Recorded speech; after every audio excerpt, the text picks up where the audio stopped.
Naka-tax deck lang ba ang lupang bibili ninyo? Manood muna kayo. Attorney G, paano ba ang tamang pagbili ng lupang hindi pa titulado?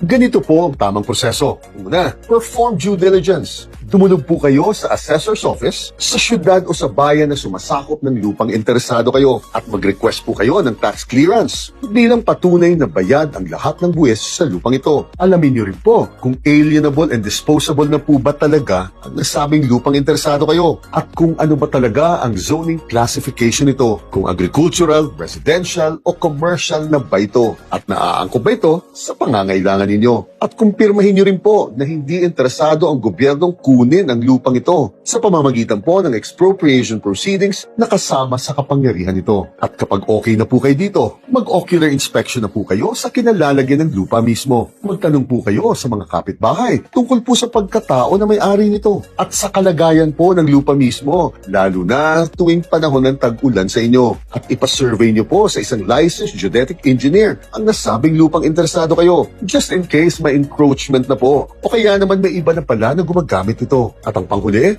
dumulog po kayo sa Department of Environment and Natural Resources o DENR Regional Office sa inyo at sa Community Environment Natural Resources Office po o CENRO upang ma-check po ninyo kung may ibang tao o may ibang grupo na umaangkin din sa lupang interesado kayo. At ang pangalawa, close the sale and transfer the title. At kapag pumasa na po ang lupang ito sa due diligence ninyo, pwede na pong magpirmahan ng deed of absolute sale kayo. At tandaan nyo po na karaniwang sagot ng seller ang capital gains tax sa mga transaksyong ganito. At sagot naman po ng buyer ang ibang transfer taxes na gagastusin ninyo. Although pwede naman pong pag-usapan ito. Bayaran nyo rin po ang lahat ng unpaid real estate taxes. At gamitin nyo po ang deed of absolute sale ninyo upang makakuha po kayo ng bagong tax declaration na nasa pangalanan ninyo mula po sa assessor's office sa inyo. At ang panghuli, kung may budget na po kayo, mag-file na po kayo ng isang petition for confirmation of an imperfect title sa RTC po kung nasaan ang lupang binili ninyo. At kapag pinagbigyan po ng hukuman ang nasabing petition ninyo, aatasan nito ang Land Registration Authority na mag-issue ng Decree of Registration